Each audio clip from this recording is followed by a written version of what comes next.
Hello, my name is Juliana Falconer. I'm an assistant professor at the University of Texas at Austin. Today I'm going to present results from our research group looking at using urban energy modeling to assess the impact of building retrofits on energy consumption and overheating risk in future climate scenarios.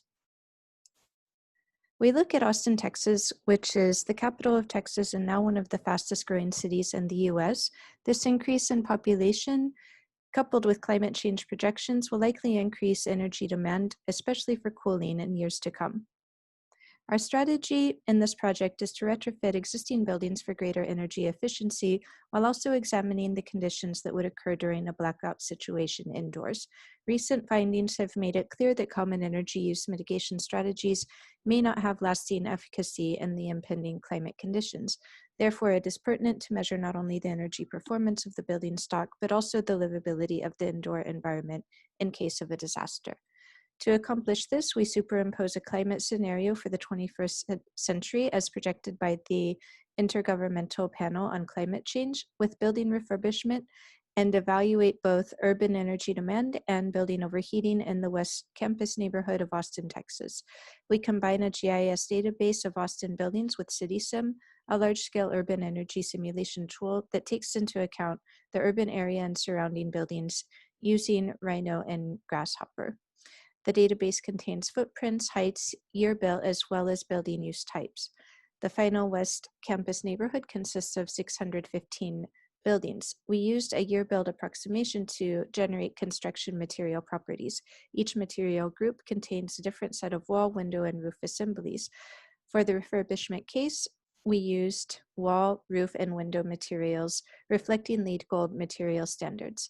We collect all the building information in Grasshopper, such as geometry, material information, occupancy, and shading and ground surfaces, so that Grasshopper CitySim can write a CitySim markup file to be used for the simulation.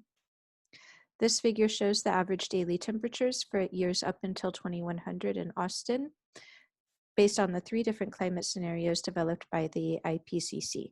We use the B1 scenario and assume for refurbishment cases that the entire building stock would be retrofitted by 2040.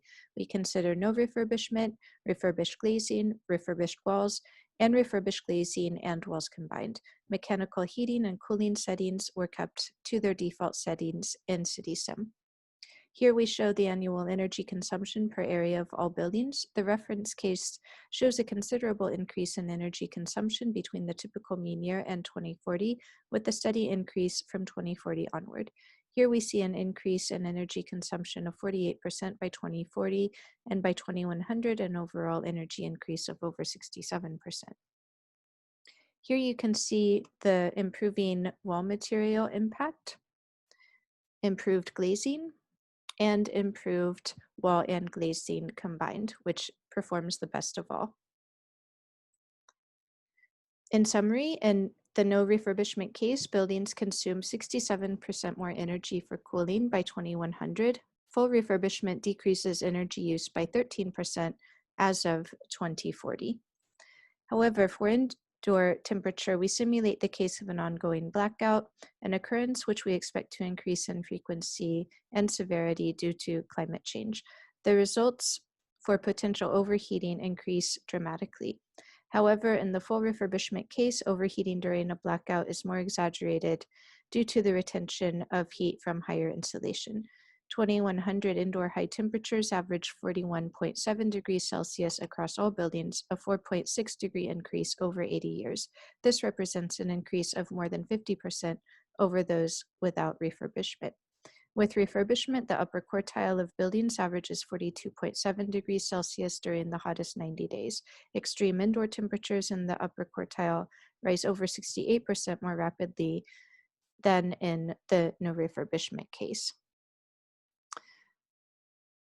Refurbished building envelopes create more disastrous overheating conditions, even with some natural ventilation included, with mean indoor temperatures above 41 degrees during a 2100 blackout. However, different building types tend to experience different magnitudes of overheating.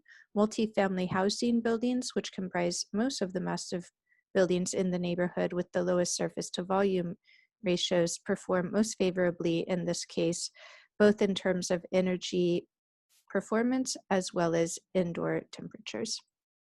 Thank you very much.